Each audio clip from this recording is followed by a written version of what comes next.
Tonight, I have for you on this D&D vlog a fun and lighthearted topic. I'm going to be talking about dice bags and dice trays. And I encourage you to find ways to bring meaning into your game, not just at the table, not just with your backstory, but in the relationships you have with your friends at the table. Okay, y'all, stay to the end for the videos because I gotta say, I like to throw in these little bloopers at the end. So if you're not sticking around, you're missing out on me being a goofball.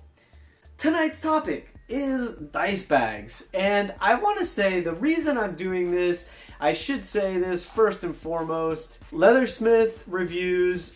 Thank you, my friend. My new friend, in fact. I was on a really great live stream today learning about YouTube and being a better YouTuber and all this kind of thing.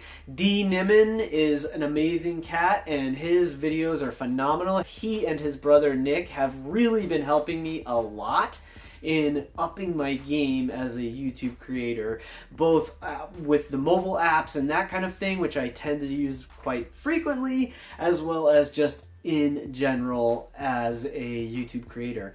So thank you to them. And in the chat today on DnDaily's live stream, I met Leathersmith Reviews, and he does some nice stuff, and I'm gonna have to challenge him. He caught up with me in the chat and it's like, hey, I haven't played D&D for years, and I asked him what was stopping him, and we had a nice little conversation, and one of the things he said is, oh, I should make a leather dice bag.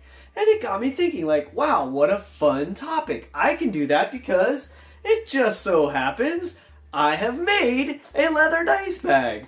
I did this a couple years ago. I made 3 of these. There were 3 different bottoms. I happened to have some leather scraps and pieces that I found and put them together, and I love this bag. This bag means so much to me, mostly because I made it myself, but this is my player's bag. This is the bag that I put my dice that I use as a player. This is how ridiculous I can get, because I made another bag. This was my first attempt at a dice bag. It's much bigger and looser, and I use this one when I play. This is for my my DM dice, I guess you could say. Plus, I can also put that bag in here. That's how big it is. So thank you for the inspiration, Leathersmith Reviews. And continuing on this thought of dice bags, you don't have to make your own. When you order dice, let's see if I can put this in the light there. Sometimes when you order dice, you get these flimsy, like, felt, kind of cheapy. They work. I mean, for one set of dice, it's just fine. But as soon as you update yourself and get more, you're going to find, like, and a lot of times if you go to a game store or even online, you might recognize this as like a Chessex. I don't know if you can see their label, but whatever. This was a Chessex dice container. They come in these plastic containers. That's how you get them when you first buy it.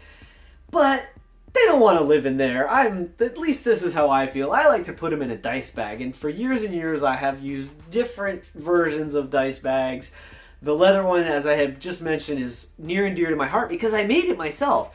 If you're a crafter, this is a really cool, fun thing to do. Making dice bags are super easy, to be honest. And you can use just about anything. You can use, like, old denim. You got an old pair of jeans that you're going to throw out. Cut out some material from that and put it together. You got an old cotton t-shirt. That would work. Anything, really. Leather takes a little more understanding and know-how. I was actually guided by someone who has been making leather goods for themselves their whole life because that's their life. Like, that's how they've had to live. My wife is Tibetan, y'all. You may not know that. You probably don't know that.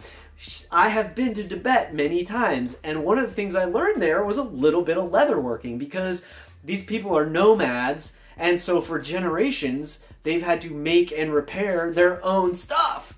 So that was like a super cool skill to learn and to practice, and I ended up with a really neat dice bag out of it. Now, I am a little bit superstitious about dice. I'm probably not quite as bad as some.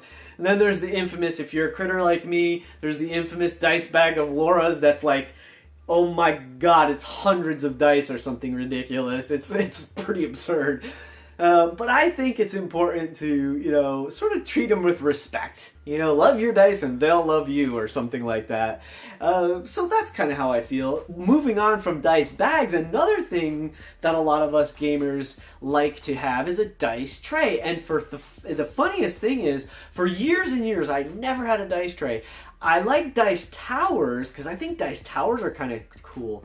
Now, what is a dice tower, you might ask, if you don't already know? A dice tower is essentially, usually it's about, I don't know, 6 to 8 inches tall, maybe a touch taller, and it is exactly what it sounds like. It's a small tower that you put the dice on the top, and then it clinks and clanks around through the middle, rolls it up in random fashion, and then it chunks itself out the bottom, and your dice get rolled in that way. And so they're kind of cool. There's some cardboard ones you can buy, which are pretty cool, that you fold together. Some are made out of actual like wood and that sort of thing. I've even seen some that were modeled by like professional modelers that make like tabletop stuff that are just like, I saw one that was a tower about, I don't know, like probably stood up off a table like a good 2 feet nearly, and literally looked like a wizard's tower, with stairs going around the outside in a spiral, and the die rolled down the stairs. I mean, that was some really cool stuff.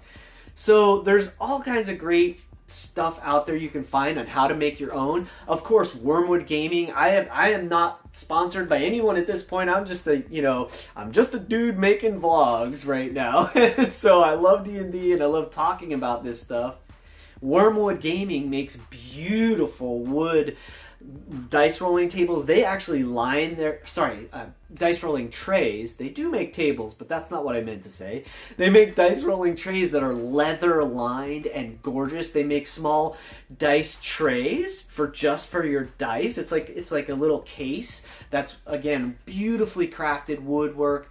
Check out Wormwood Gaming's, and there are plenty of others. There's lots of people out there. You can find their Etsy, and you can find them through Twitter or Instagram and that kind of thing. If you just do a search for dice bags, you're probably going to find all kinds of cool stuff.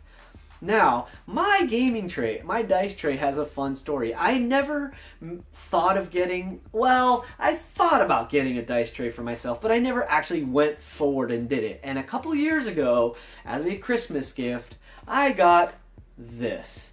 It is a beautiful tray that my son and my wife made for me. My wife went out and found the wood and found the tray. They put it together. They lined it with felt and glued the felt in, and it was a project. It was a fun project for our son. At the time, he was like 4 years old or something like this, and now I have this really cool, very nice, very meaningful dice tray. So again, my dice bags and my dice trays are super near and dear to my heart because they're meaningful. I encourage you to find great ways to make the game more meaningful for yourself, whether it's through handcrafted dice trays or dice bags, or whether it's through the amazing relationships you're developing at the game table, at conventions and the like. Please check out this video here. It was specially picked just for, or this one down there, that was specially picked just for you. I'll see you at a table someday, and keep rolling 20s till then,